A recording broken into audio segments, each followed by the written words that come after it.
Yo creo que hay muchísimas preguntas, pero tenemos una mesa redonda a las 12:30 con Eugenio Mayol de moderador, con lo cual vamos a tener bastante tiempo para preguntas por parte de la audiencia. Y yo creo que Ron ha suscitado, sin habernos coordinado, muchos temas importantes, sobre todo para la Comunidad Valenciana. Una región atrapada en un problema de una trampa de baja complejidad, que tiene potencial y tiene mucho potencial, sobre todo en toda la parte de innovación e innovación ecológica, pero que ese potencial no se está utilizando muchas veces porque tampoco hay colaboración. Es decir, si nos miramos siempre al ombligo y no colaboramos, sobre todo de manera internacionalmente, no se va a innovar y no se va a innovar con el potencial que se tiene. Pero para no retrasarnos demasiado, voy a dar el paso ahora a otra gran profesional, que es Marte Solheim, que es vicerrectora, además de este tema, porque se encarga de la relación entre la universidad y la sociedad y las empresas en Noruega, en su cargo de vicerrectora, y que también es una gran experta en todo el campo de la innovación y la inclusividad dentro del sistema de la innovación. Y además tiene un español caribeño que es de lo más bonito que he escuchado. Con lo cual voy a dejar el paso y el centro a Marte Solheim. Marte, bienvenida. Gracias.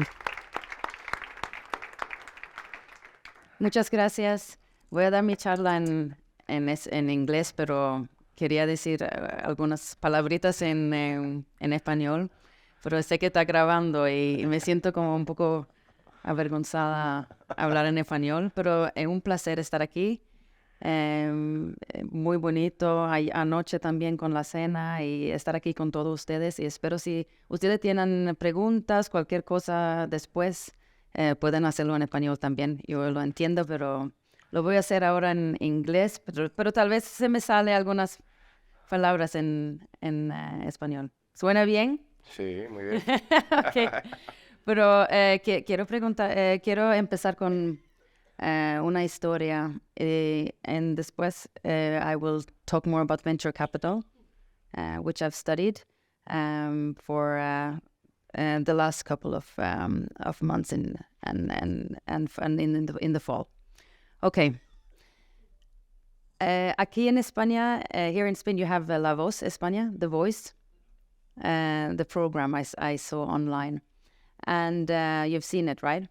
So you walk on stage and you, the jurado, they're sitting there and they're sitting with their backs, so they can't watch the singers. The only thing that they can go by is the voice. Maybe they hear if they're wearing tacos altos, walking across the stage, and maybe they hear that you're breathing heavily before you're starting to sing. And you know who the woman who got the Nobel Prize in economics, the memory prize, Claudia Goldin, last year? She was doing something similar to The Voice. What she did is that she wanted to look at female representation in symphony orchestras. And she used historical data, and she looked from the 1970s up until today. How is the female representation in symphony orchestras? Well, why is it interesting to look at symphony orchestras? It's also because it's around 100 people always playing in symphony orchestra. So if you see an increase of females from 1 to 10, it's not because they have introduced so many more playing harps that is a very female-dominated instrument, or that they suddenly have people dancing ballet next to the symphony orchestra. No, it's because they've increased the different groups of players equally. So what Claudia Goldin and Cecilia Rouse did is that they looked at the top 5, the big 5 symphony orchestra in the United States. So starting from the 1970s, they saw that it was around 5% females playing in symphony orchestras. Moving up to the 80s, they could see that it turned just over 10%. And in 1997, it was around 27%. And today, we can see that around 30% of people playing in symphony orchestras in these big 5 in the United States are females. So what happened? How do they work to achieve greater gender balance in these symphony orchestras? Well, they introduced a wall, just like in The Voice. they put a screen in front of the player.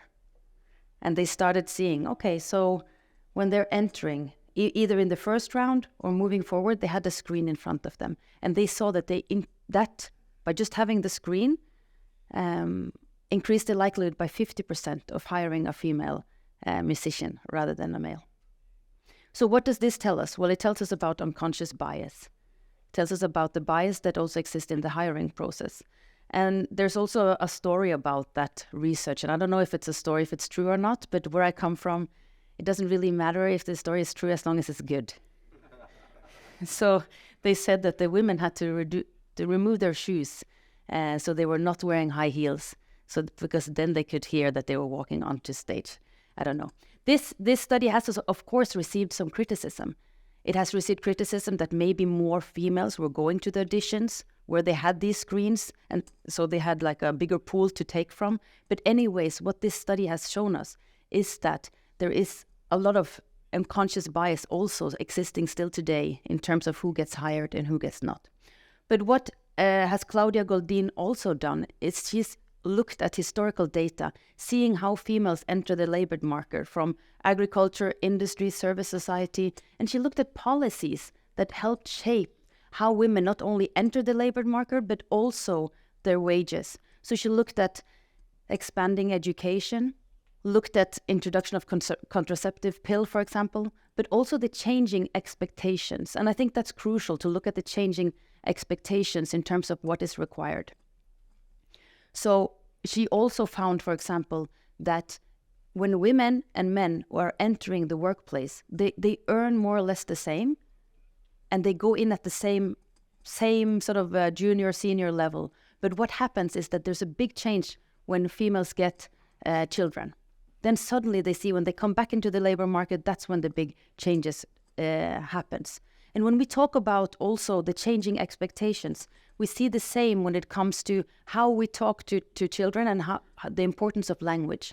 In a study that was done now at the University of Stavanger, where I'm working, they found that people working at kindergartens were talking to the boys and to the girls fundamentally different. To the girls, they were saying, "Oh, you're so cute in this dress. Look how beautiful you are." But to the boys, they were saying, "Oh, you run so fast. Look how strong. Look how you climb that tree."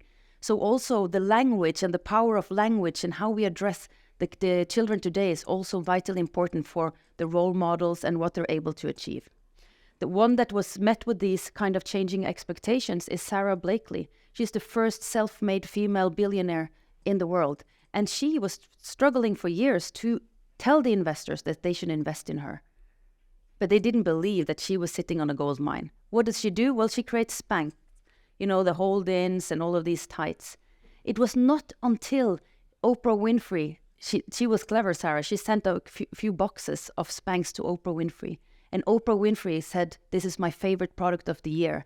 And then, sales hits sky high.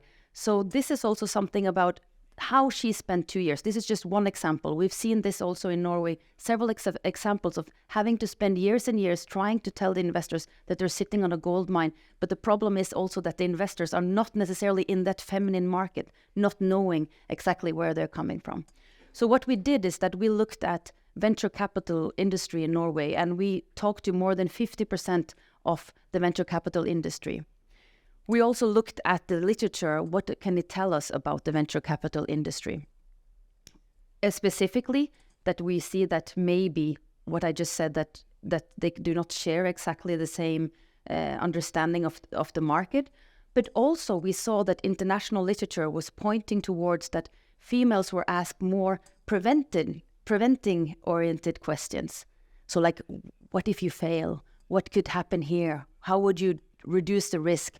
While men were asked more promotion-oriented questions. So how would you scale? How would you do? And then when we were meeting the venture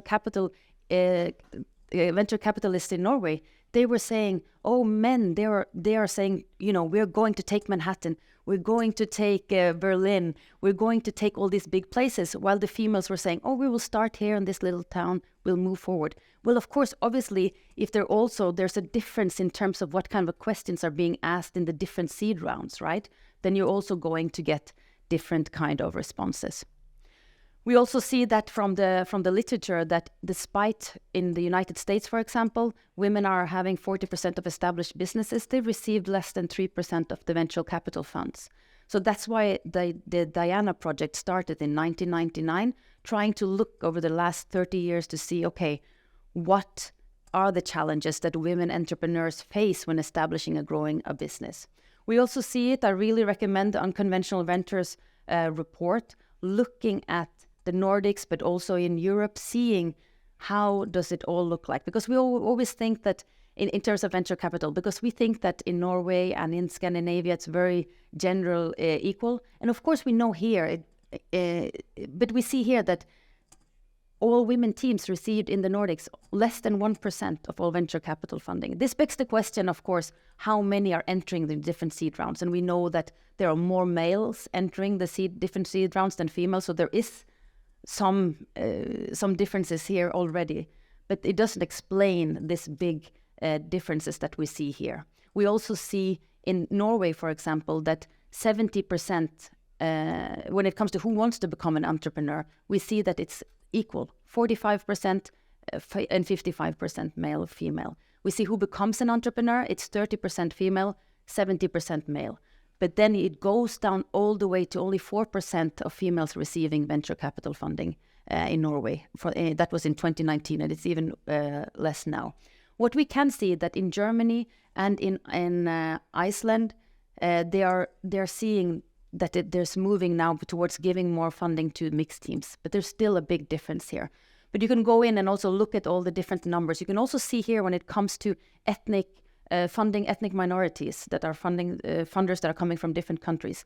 That is also even worse numbers than what we see here. And I think that's also speaking to the differences that we also see between United States and Europe and falling behind is that we're not able to identify and fund also these women teams, but also the ethnic minorities that come with ideas that we not necessarily see or identify as good ideas immediately. So what we also found in our study is that it's very, very unlikely that anyone would come and knock on the door of venture capitalists without having a previous connection. It's always because they've invested in them in the past, or that someone else has invested in them. So we see what is happening here is sort of like an entrepreneurial recycling, that you are investing in people that you know or that someone else knows in your network. So you're not really going beyond your network and investing in someone that you don't know. I'll come back to that in a minute. We also see a lot of homophily. So they are investing in people that they know. What really was surprising for me is that, because I thought moving into this field of venture capitalists, I thought, okay, this is finance. They're more into numbers. But what really we saw here is all about chemistry. They were saying that since we invest our own money and spend much of our time, we actually have to like the people. One investor said that, okay, but if I'm stuck at the airport in Los Angeles, I want to know that I can have a beer with the person and that we can enjoy having our good time together. It needs to be a good match and we feel a good chemistry. And then, of course, there were some that were reflecting that most of these investors were male as well, and that the statistics and research show that even though it's not intentional, we hire people like ourselves, we invest in things we can relate to, and yes, that's how it is. We also saw that they had a tendency towards favoring male, sort of more masculine characteristics, which is also then seeing that, okay, a successful entrepreneur is someone who is male, which is lowering also how they were envisioning the ideas coming from the female entrepreneurs. But also, the venture capital industry is a very special industry. It's there to invest in risk, sort of very risky projects. So, and they are going to bring back profits to their owners that have invested in the fund. And that's also something that they saw. They said that we mainly have a responsibility to bring back the best profit to the investors who have invested in the fund. And if that's true investing in more female entrepreneurs, then that's what we need to do. But we have no responsibility to change the statistics just to change the statistics. It's more complicated than that. So that's also a part of the picture here. And I think that's also because this is the venture capital industry. But I wanted also to say that the role of entrepreneurship is highlighted a lot, and also in terms of coming out of development traps or being able to create new industries. So there's also growing awareness of not only entrepreneurship, but also gender balance among entrepreneurs to solve these wide challenges. But also the European Investment Bank and the European Commission argue that a combination of risk aversion, gender investment bias, and a lack of female representation among investors and founders creates a vicious cycle that is difficult to break. But also we see that the data coming from the Diana project that I was talking about earlier, we see that this growth from women business is central to wealth creation. Also, the data from Unconventional Ventures were showing that women were more likely to run highly impact companies. So what's next in this is that, well, extant policy recommendations tend to fall into the trap of identifying sort of skill gaps in women that needs to be fixed and sort of individualizing any perceived problem. So it's important to avoid that in the future. So sort of move beyond the male norm, thinking that the female is lacking or missing. And also a very interesting study from the United States by Snellman and Solal, they found that females that received investment from female venture capital partners were half as likely to raise additional funding. And this was because they were seen as less competent, because they were backed by female founders. In our study, we found that female VCs had a little bit of a higher or accepted greater responsibilities than their male counterparts, but still there's a difference here. But I think also we need to look at the ecosystem. So not only look at these individual firms, but we need to start considering not only like the missed opportunities for investors in terms of lost returns, but also the risks associated with not allocating proper funding for those that are building companies. So this is not only directed at the venture capitalists, but it's through the whole systems and how we do it. And this is also has a geographical tone to it, because when we also looked at banks and financial institutions in regions, we see a little bit of the same pictures that I was just telling you about that we saw in the venture capital industry. So we looked at different regional innovation system, more like the diversified and the specialized, so more in line with what Ron was also talking about. So the more the specialized are dominated by a few industries and might have some larger clusters, but you can see that it's quite narrow in terms of their industrial base. And the diversified is also a bit, that's more varied. That's more to be found in larger core regions. So we looked at Bergen and Stavanger, which are two cities on the west coast of Norway. I live in Stavanger, which is the oil capital, and it's still the oil capital of Norway. And then the Bergen. So we cannot say that they are completely, like one is diversified, one is specialized, but the whole traits that are diversified and specialized. So Bergen, they were looking for new markets that are not very different from their existing market. So they were seeing that maybe they can have this related diversification and maybe moving towards something else here. But in Stavanger, they said that they have a social responsibility to continue to deliver green oil, and that they're in heart, mind, and soul an oil region. And now we call ourselves the energy region, but we don't own it as wholeheartedly as we did with the oil and gas, one of the respondents said. But they also see that it's hard to keep up the restructuring area and move into something else because it's really profitable. It's going really well. So that's vacuum also all the people into that industry, and they can continue to grow. So what we saw is that when you're going to develop a new entrepreneurial venture, we see that one typical barrier is that there's a fixed set of local actors that is hampering new ideas and competence in Stavanger, for example, whilst in the diversified in Bergen, there's a fragmented innovation system. So that also can hinder this knowledge exchange between different actors. So specifically to sort of bring that together with the venture capital industry that I was talking about, we can see that in Stavanger, they were also investing in people that they know, so this entrepreneurial recycling that I was talking about, but also in industries that were known.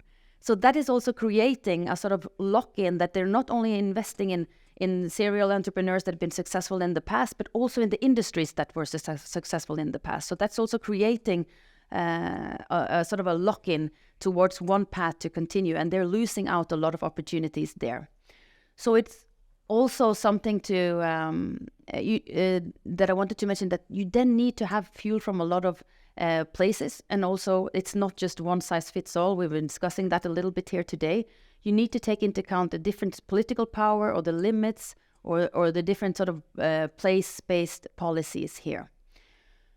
And also, Andres is talking a lot about the political instability in places that don't matter. We see that this is causing regional divides as well. There's a long-term threat of uneven innovation. For example, in the case of Stavanger, one threat is that we're seeing that the oil and gas industry is going really, really well now. The banks are investing in what's been going well in the past, but they're losing out and investing on something that is new. Okay, I will skip this because I'm also aware of the time. But what can we do and what do we see happening now in terms of this inclusivity and creating sort of a more just and inclusive innovation? Well, we can see all over the world, here in Toronto, in Manchester, in London, you see that there's a lot of more inclusive innovation happening, and they're trying to create places where you can meet, interact across academia, across industries, also to be able to create those meeting places that we don't have, that I was discussing when you're knocking on the investor's door without any connection. So they're trying to create also these places where you can have those connections, because inclusion and also to be able to create innovation that is quite different from what we've had in the past, it means also utilizing the full potential of people and build up the capacity of the governments, places, regions to deal with the pressing global challenges. Because we also know that the complex problems that we're faced with today requires that we work across different industries. It requires that we work across and include everyone. We can't afford to lose the great ideas and to lose the capacity of working together. So then we need to work together and we need to create those places where we can do. And I hope today also we can continue the discussion to see how we can do that. Muchas gracias.